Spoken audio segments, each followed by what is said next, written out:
let's bring on board actually Mr. Nirmal Jain, who is the founder at IIFL Group, on the show to talk more about the newest offering. A very good afternoon to you, Mr. Jain. Thank you so much for joining us on ET Now. This is Cheryl on the other side. Let me directly dive into the latest development. And you're planning on raising about 300 crore rupees with a green shoe option of about 1,200 crore rupees. If you tell us where would the capital be raised, where would the capital raise be utilized? Also, if you could tell us which segment would most of this capital be diverted to? So this is our working capital for normal loan growth. So this year, if you look at our loan assets under management, we had a 64,000 crore last year, and which we expect to grow by about maybe close to 25 or 22 to 25% this year. And that needs to be funded. A significant part of it will be co-lending or basically the assets that we sell down to bank. But still there are loans that come for the repayment and have to be replaced, and there's some amount of debt in proportion to equity we also plan to increase. So if you're able to raise 1,500 crore rupees, that is what our target is. We'll use this for growth in a gold loan, business loan, as well as other products that we have.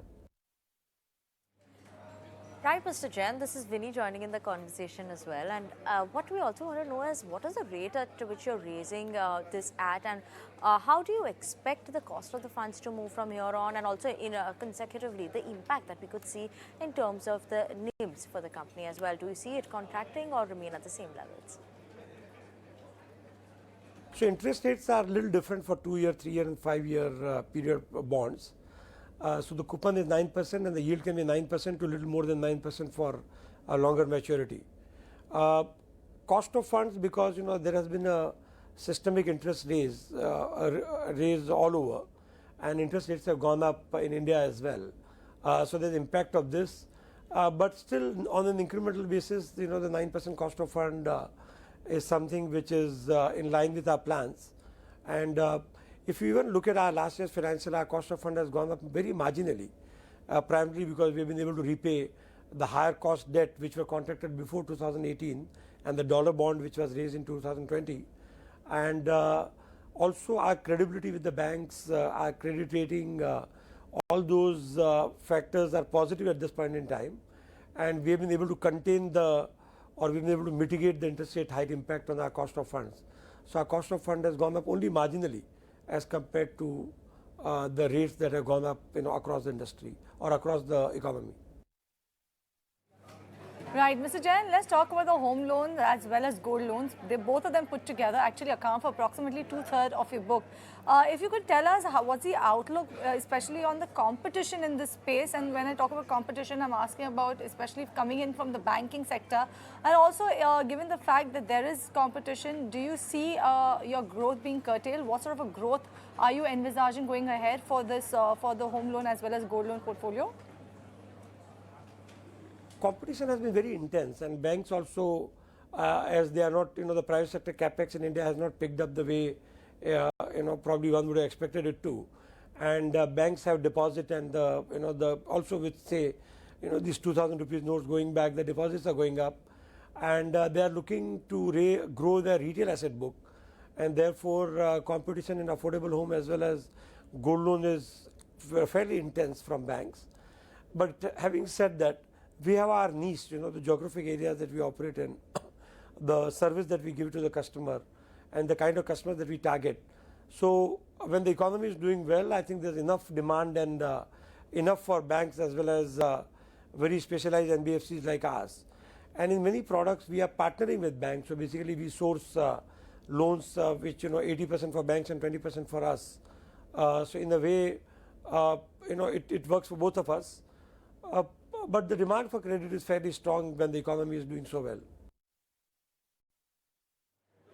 Also, what we see is that after a very long crisis, the outlook for MFI has actually improved. Now, do you foresee a long runway of growth ahead, and what is the kind of contribution you see coming in from this space in the overall AUM mix? Currently, it is somewhere around 15%. So where do you see it moving now?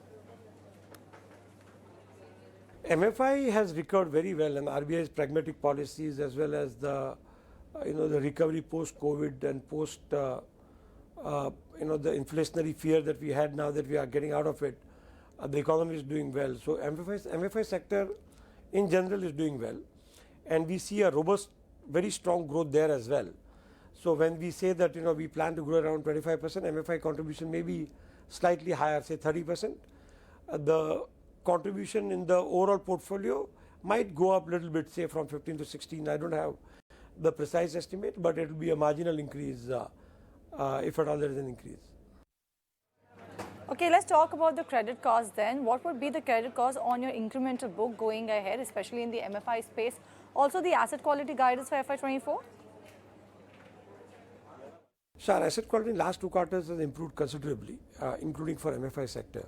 So if you look at now, the GNP is less than 2%, and our credit cost guidance for the entire for the company as a whole is also less than 2%, maybe 150 to 200 basis points credit loan losses and provisions on an annualized basis. MFI on an incremental is doing very well, and so till last year we were reeling under the problems of COVID and restructuring, and when these small borrowers, when they're coming out of the COVID and the restructuring period, some of them obviously could not meet their commitment in terms of the schedule of interest and principal repayment. But now things have recovered, and on incremental loans we are seeing the losses are less than 1%. Okay, thank you so much, Mr. Jain, for joining in with us this afternoon, giving us an understanding on what we should be expecting in terms of the company, and obviously the fundraising through NCDs that's happening. Where is that going to be utilized as well?